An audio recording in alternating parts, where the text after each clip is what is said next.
Peewee Longway asked his supporters to pull up to federal court. The message was simple. Thursday, 10 in the morning, show love. And less than 24 hours later, he was given 3,652.5 days in prison. In other words, the judge gave him 10 years.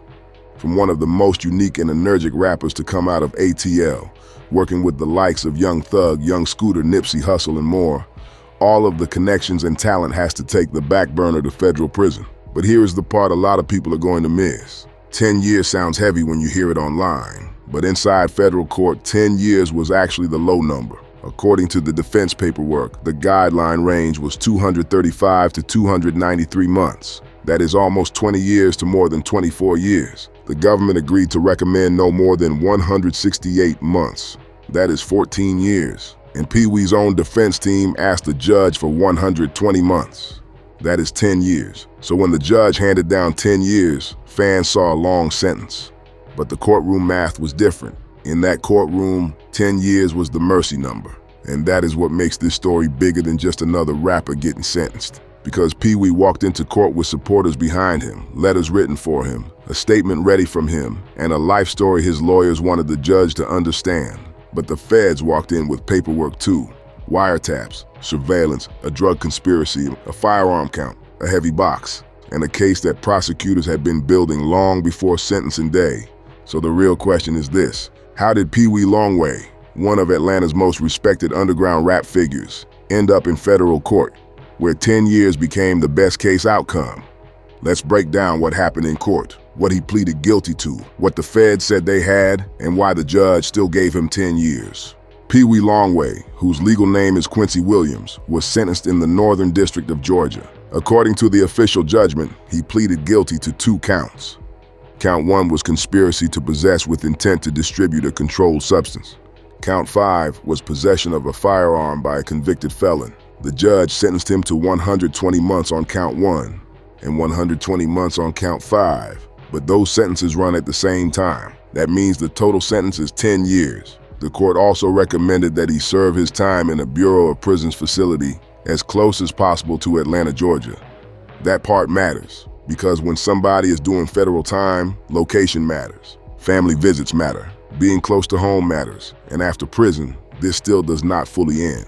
The judgment says Peewee will be on supervised release for 5 years, so when he comes home, he will still have federal rules over him. No new crimes and no illegal substances, drug testing, travel restrictions, no firearms, no alcohol, search conditions, probation watching. So this is not just 10 years and then everything disappears. This sentence follows him even after release. Now, the sentencing hearing itself lasted more than an hour and a half. Court started at 10:02 in the morning. It ended at 11:40. Peewee was there. His attorneys were there. The government was there. The judge adopted the presentence report. Both sides gave arguments, and the government had exhibits admitted. Then Peewee got a chance to speak for himself. After that, the sentence came down. And once that sentence was pronounced, it was official. 120 months, 5 years supervised release. And he was remanded to the custody of the United States Marshal, meaning he did not walk out. He stayed in custody. But before we get to the emotional side of the case, we have to talk about what the feds said they had. Because this was not just a simple possession case. The original complaint connected Peewee to a larger federal drug trafficking investigation.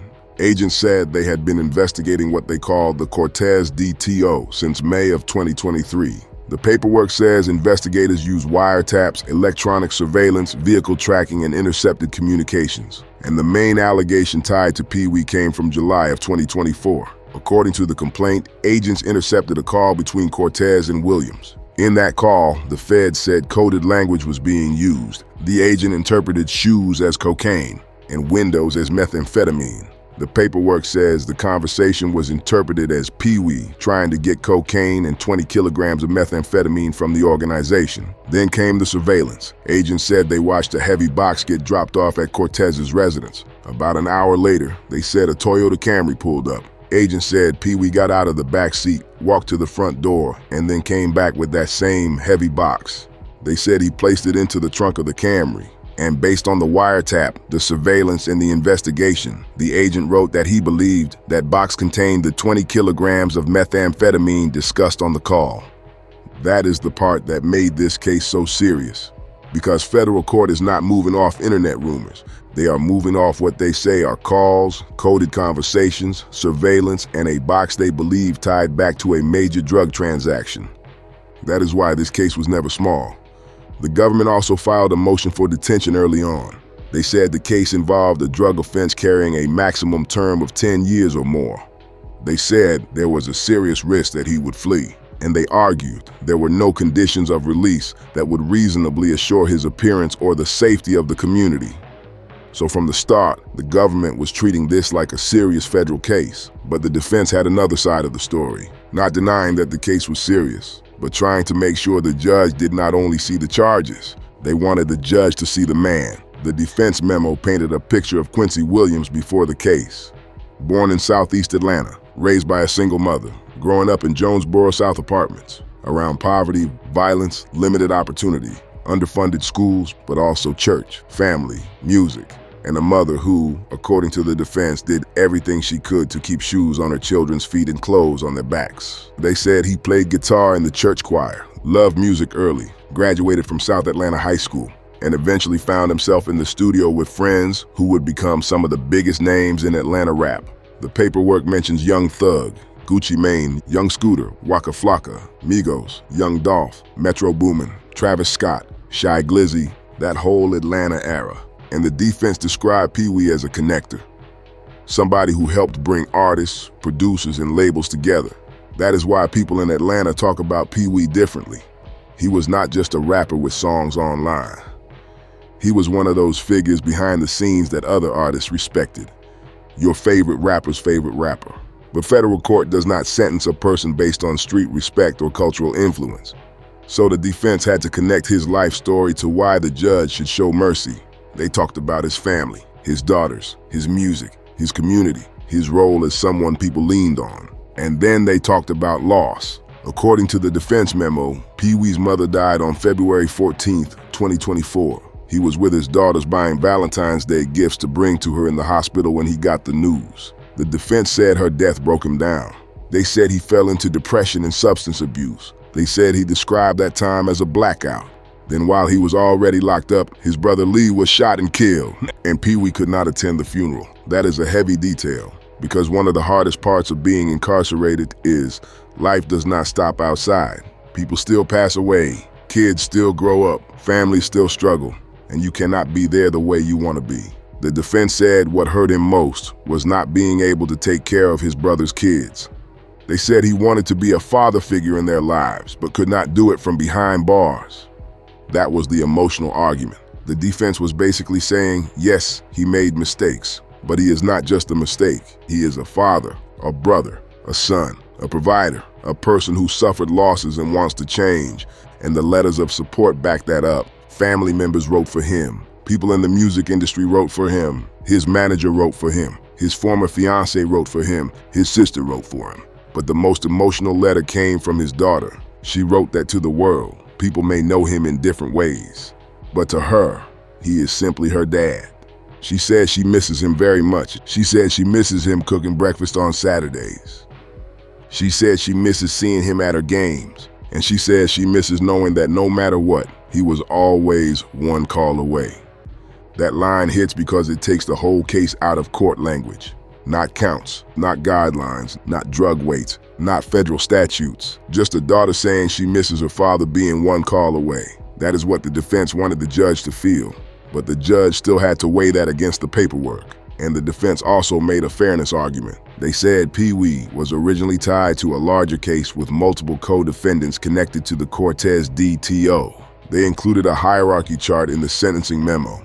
In that chart, Peewee was not placed at the very top. He was listed as a distributor. The defense pointed out that other people in the case had already been sentenced.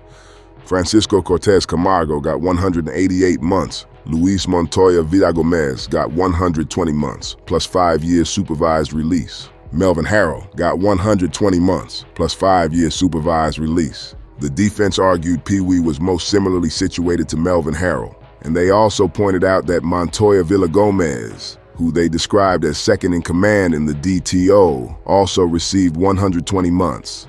So their argument was simple. If other people with major roles got 10 years, then Peewee should not get more than 10 years. That is why his lawyers asked for 120 months, not because 10 years is light in real life, but because compared to the guideline range and compared to what the government could ask for, 10 years was the number they were fighting for. And in the end, the judge gave him exactly that, 120 months, 10 years, 5 years of supervised release, a $200 special assessment, no fine, because the court found he did not have the ability to pay a fine or the cost of incarceration, and he was sent back into custody. That is the full picture.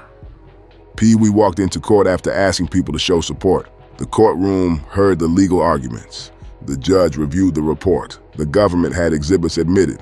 Peewee spoke for himself. His defense pushed for mercy. His family and supporters tried to show the judge who he was outside the case, but the federal paperwork still carried weight. The wiretap, the coded language, the surveillance, the alleged heavy box, the drug conspiracy, the firearm count, the plea agreement, the guideline range. And after all of that, the judge landed on 10 years. Now, some people are going to look at this and say, 10 years is too much. Others are going to say, compared to 20 years or more, 10 years was actually a break. And that is the debate, because both things can feel true at the same time. To fans and family, 10 years is a long time. That is birthdays, graduations, lost time with children, missed music, missed moments, a whole decade. But in federal court, with a guideline range from 235 to 293 months, 10 years was the bottom number his own team asked for. That is the harsh reality of federal sentencing. Sometimes the sentence that feels devastating outside the courthouse is the same sentence the defense was praying the judge would choose inside the courthouse. So now the question becomes, what happens next? The judgment says the court recommended that he serve his time close to Atlanta, but the Bureau of Prisons makes the final placement. The judgment says 120 months, but the Bureau of Prisons calculates credit for time already served. And after the prison sentence, the supervised release begins. So this is not over for Peewee Longway. It is the start of a long road. But the case also leaves a bigger question.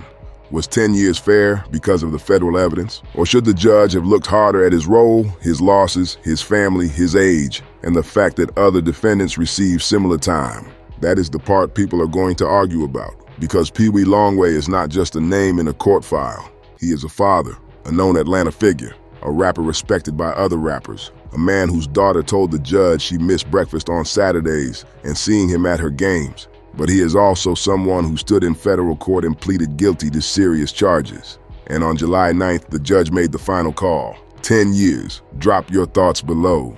Do you think the judge was fair? Or do you think Peewee should have received less time? And if you want the next update on where Peewee Longway is sent and what happens next, make sure you subscribe.